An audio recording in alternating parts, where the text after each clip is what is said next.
Hey everybody, it's Thursday, and that means it's time for 3 Minute Thursday. I am Michaela L. Carson. I'm an author and an author coach, and today I want to talk with you guys about author branding. Um, when someone comes across your content online, would they immediately know what you're about? Not just what you write, but what is the heart of your message? Branding is more than a font color, a font style, or a color palette, or even your book cover. We're going to talk about that today. That it's really more about your message, your tone, and your visual identity. So, the first thing I want you to do is talk about how your author brand should start with your message, not your manuscript. Your brand isn't your book. Your brand is the message that your book is carrying. So ask yourself, what do I want my readers to walk away with after they encounter my work? Whether that's a novel, a devotional, a blog post, or even a social media post. What do you want them to walk away with? That message should be what's showing up everywhere. It should be in your bio, your posts, your visuals, not just the back cover of your book. Okay. So, for example, if your message is about overcoming self doubt, everything from your tagline to your tone should reflect things like encouraging, empowering, confidence, because that's the message that you're sharing, right?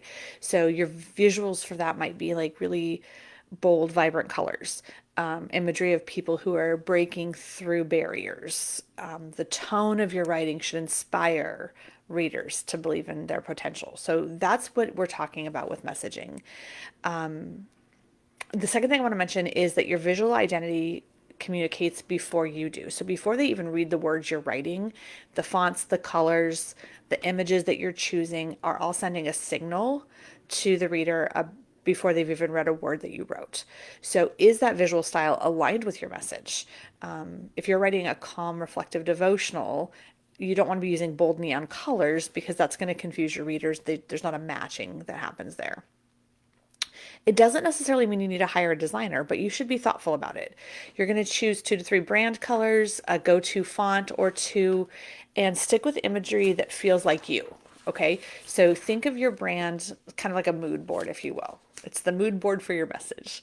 What should someone feel before they even read the caption? And I just want to touch on this really quick.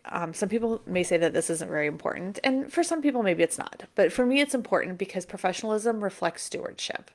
As Christian writers, our work is a form of ministry. That means how we present it matters.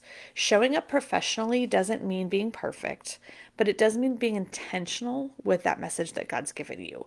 So, would someone trust your message based on how you show up? Do you oh, there's the timer. I wasn't even paying attention. Um, Based on how you show up. So, do your links work?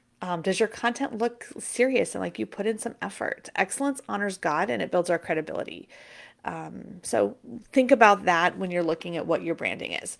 I'm going to give you a quick challenge. Scroll through the last 5 posts that you have on your page and take a fresh look at your website, even. Do those things reflect your message visually and verbally?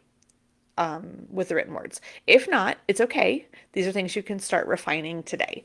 So let's kind of talk through that. I'll give you some next steps here in a minute, but I do want to encourage you to have an awesome rest of your day.